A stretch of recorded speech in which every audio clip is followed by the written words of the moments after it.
स्वतंत्रता दिवस के उपलक्ष्य में भारतीय जनता पार्टी की ओर से शनिवार को राजधानी शिमला में तिरंगा यात्रा निकाली गई। यात्रा में भाजपा के वरिष्ठ नेताओं, पदाधिकारियों और बड़ी संख्या में पार्टी कार्यकर्ताओं ने हिस्सा लिया।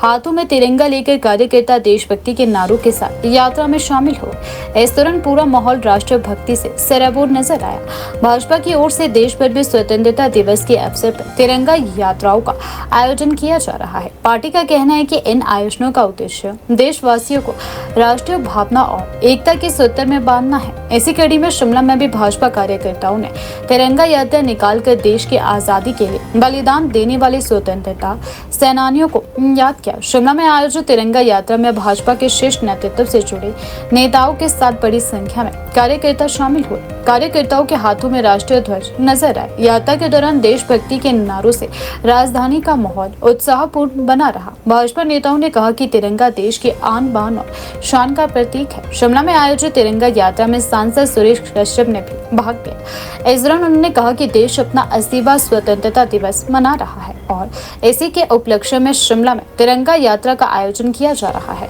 उन्होंने कहा कि देश की आजादी आसानी से नहीं मिली। हजारों लोगों ने स्वतंत्रता संग्राम में अपना जीवन बलिदान दिया। उनके संघर्ष और बलिदान को याद करना प्रत्येक देशवासी का कर्तव्य है। उन्होंने कहा कि तिरंगा यात्रा उन सभी स्वतंत्रता सेनानियों के प्रति सम्मान प्रकट करने का एक माध्यम है जिन्होंने देश की आजादी के लिए अपना सर्वस्व न्यौछावर किया है। कश्यप ने कहा कि राष्ट्रीय ध्वज देश के गौरव और एकता का प्रतीक है और इसे लेकर देश भर में इस तरह के कार्यक्रम भी आयोजित किए जा रहे हैं। भाजपा सांसद ने कहा कि तिरंगा यात्रा का उद्देश्य केवल एक कार्यक्रम आयोजित करना नहीं बल्कि देश की जनता को एक सूत्र में जोड़ना है।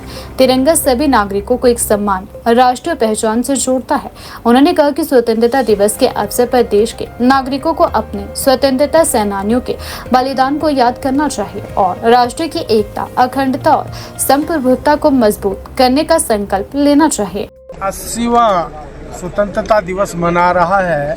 79 साल पूरे होने के बाद देश में देशभक्ति का माहौल बने, हर घर में तिरंगा लगे और पूरा देश एकता के सूत्र में बंध सके, उसके लिए पूरे देश भर में तिरंगा यात्राएं निकाली जा रही हैं। और आज हिमाचल प्रदेश की राजधानी शिमला में भी तिरंगा यात्रा का आयोजन किया जा रहा है। वो तिरंगा जिसकी रक्षा के लिए अनेक रणबांकुरों ने अपना जीवन समर्पित कर दिया, अनेक वीरों ने, अनेक शूरों ने, अनेक माताओं ने, अनेक बहनों ने इस तिरंगे की रक्षा के लिए अपना समर्पण दिया है। और आज पूरा देश एकता के सूत्र में बंधते हुए इस तिरंगे की रक्षा के लिए देशभक्ति का माहौल घर घर में बने, हर घर के ऊपर तिरंगा लगे, उस दिशा में हम आगे बढ़ रहे हैं। और उसी कड़ी में आज तिरंगा यात्रा का आयोजन यहाँ किया जा रहा है। मानसून सत्र को लेकर जिस प्रकार का गतिरोध लगातार 2 सप्ताह से संसद के अंदर चल रहा है, विपक्ष का जो रवैया है बहुत निराशाजनक रहा है।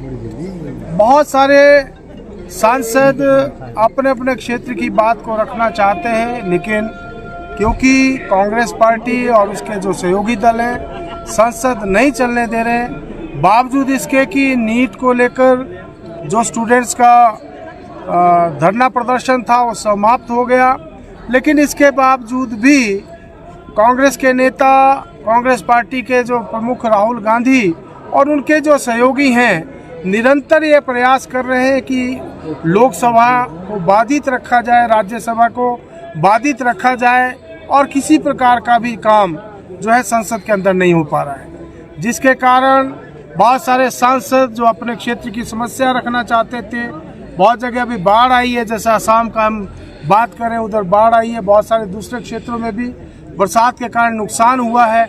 और इसके अलावा भी बहुत से विकासात्मक कार्यों को लेकर सभी सांसद अपने क्षेत्र की भी बात रखना चाहते हैं और विभिन्न समस्याओं का जिक्र भी पढ़ना चाहते हैं। बहुत सारे ऐसे बिल जो कि जिनको इस सत्र में पारित किया जाना है, लेकिन जिस प्रकार का गतिरोध कांग्रेस पार्टी और उसके सहयोगी सांसदों के द्वारा किया जा रहा है, जिसके कारण संसद का भी जो है बहुमूल्य समय जो है जाया जा रहा है। और साथ ही साथ जो गाढ़ी कमाई देश की जनता की जो संसद सत्र के ऊपर खर्च होती है वो भी निरर्थक जा रही है।